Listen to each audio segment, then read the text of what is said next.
Delhi university വിദ്യാർത്ഥികൾ നടത്തിയ Palestine അനുകൂല പ്രകടനം തടയാൻ ABVP ശ്രമം. ജയ് ശ്രീറാം മുദ്രാവാക്യം വിളിച്ചെത്തിയ ABVP പ്രവർത്തകർ വിദ്യാർത്ഥികളെ മർദ്ദിച്ചു. MSF ഫ്രട്ടേണിറ്റി പ്രവർത്തകരാണ് പ്രകടനം നടത്തിയത്. പെൺകുട്ടികൾ ഉൾപ്പെടെ മലയാളി വിദ്യാർത്ഥികൾക്കും മർദ്ദനമേറ്റു.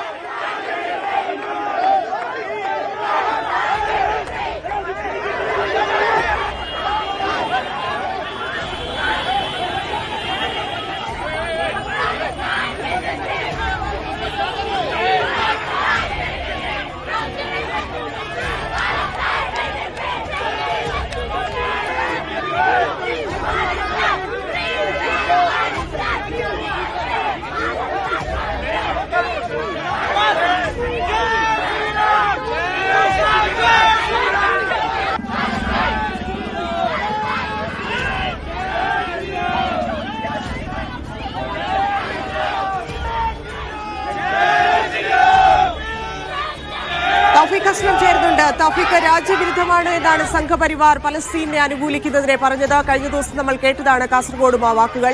ഇപ്പോഴും വിദ്യാർത്ഥികൾക്ക് നേരെ ഡൽഹിയിലും സംഭവിച്ചിരിക്കുന്നത് സമാനമായ സംഭവങ്ങളാണ്. അക്രമത്തിലേക്ക് കാര്യങ്ങൾ കടന്നിരിക്കുന്നു. എന്താണ് ഉണ്ടായത്?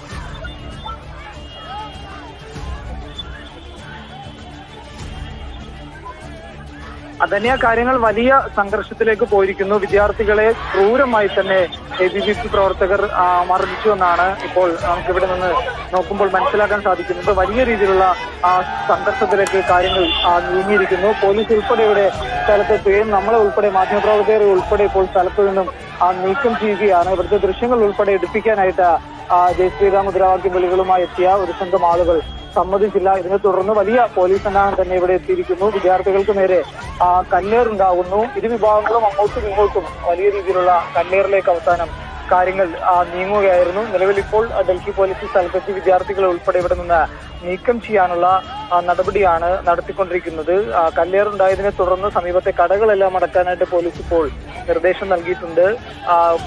ഡൽഹി യൂണിവേഴ്സിറ്റിയിലെ വിവിധ വിദ്യാർത്ഥികളായിരുന്നു ഈ പ്രതിഷേധവുമായി ഫലസ്തീൻ ഐക്യദാർഢ്യവുമായി ഡൽഹിയിലെ വിജയ് നഗറിൽ ഒത്തുകൂടിയത്. വിജയ് നഗറിൽ നിന്നും ആർട്സ് ഫാക്കൽറ്റിയിലേക്ക് പ്രകടനം നടത്താനായിട്ടായിരുന്നു വിദ്യാർത്ഥികൾ എത്തിയത്. ആ സമയത്തായിരുന്നു പ്രതിഷേധത്തെ തടയുകയും അത് പിന്നീട് സംഘർഷത്തിലേക്കും കല്ലേറിലേക്കുമെല്ലാം നീങ്ങുകയുമായിരുന്നു. ഈ സംഘപരിവാർ ആക്രമിക്കുമ്പോൾ സാധാരണ ഡൽഹി പോലീസ് ചെയ്യുന്നത് നോക്കി നിൽക്കലാണ്. ഇന്നും അതുതന്നെയാണോ ഉണ്ടായത്? ചുരുക്കം ചില പോലീസ് ഉദ്യോഗസ്ഥർ മാത്രമായിരുന്നു ഈ സംഭവം നടക്കുമ്പോൾ സ്ഥലത്തുണ്ടായിരുന്നത്. പിന്നീട് അത് വലിയ സംഘർഷത്തിലേക്ക് പോയതോടുകൂടിയാണ് കുറച്ചുകൂടി പോലീസ് ഉദ്യോഗസ്ഥർ സ്ഥലത്തെത്തുകയും വിദ്യാർത്ഥികളെ ഇവിടെ നിന്ന് പിന്തിരിപ്പിക്കാനുള്ള ശ്രമം ഉണ്ടാവുകയും ചെയ്തത്. ഏറ്റവും ഒടുവിൽ വിദ്യാർത്ഥികൾ കല്ലെറിയുന്ന ഒരു കാഴ്ചയാണ് ഇവിടെ നിന്ന് കണ്ടത്. ഇതിനെ തുടർന്ന് കൂടുതൽ പോലീസ് സ്ഥലത്തെത്തുകയും വിദ്യാർത്ഥികളെ ഇവിടെ നിന്നിപ്പോൾ ഒഴിപ്പിക്കാനുള്ള ശ്രമമാണ് നടത്തുന്നത്. കടകൾ ഉൾപ്പെടെ അടക്കാനായിട്ടുള്ള ഒരു നിർദ്ദേശവും കൂടി ഇപ്പോൾ നൽകിയിട്ടുണ്ട്. സമാധാനപരമായിട്ടൊരു പ്രതിഷേധം വിജയനഗറിൽ നിന്ന് നടത്താനായിട്ടാണ് വിദ്യാർത്ഥികൾ തീരുമാനിച്ചിരുന്നത്. ആ പ്രതിഷേധം ആരംഭിച്ച ഉടൻ തന്നെ ഒരു വിഭാഗം ആളുകൾ എത്തിയ പ്രതിഷേധത്തെ തടസ്സപ്പെടുത്തുകയായിരുന്നു. പ്രതിഷേധം മുന്നോട്ട് കൊണ്ടുപോകാൻ സാധിക്കില്ല എന്ന് അറിയിക്കുകയായിരുന്നു. ഇതിനെ തുടർന്നാണ് സംഘർഷമുണ്ടായത്. പ്രതിഷേധക്കാരും ആ പ്രതിഷേധം തടയാനെത്തിയ ആളുകൾ തമ്മിൽ ആദ്യം വലിയ രീതിയിലുള്ള വാക്കുതർക്കങ്ങളിലേക്ക് പോയി. പിന്നീട് അത് ഉന്തും തള്ളും, പിന്നീട് സംഘർഷവും കല്ലേറും ഉൾപ്പെടെ ആണിപ്പോൾ ഡൽഹിയിൽ ഉണ്ടായിരിക്കുന്നത്. നിരവധി പോലീസ് ഉദ്യോഗസ്ഥർ മുതിർന്ന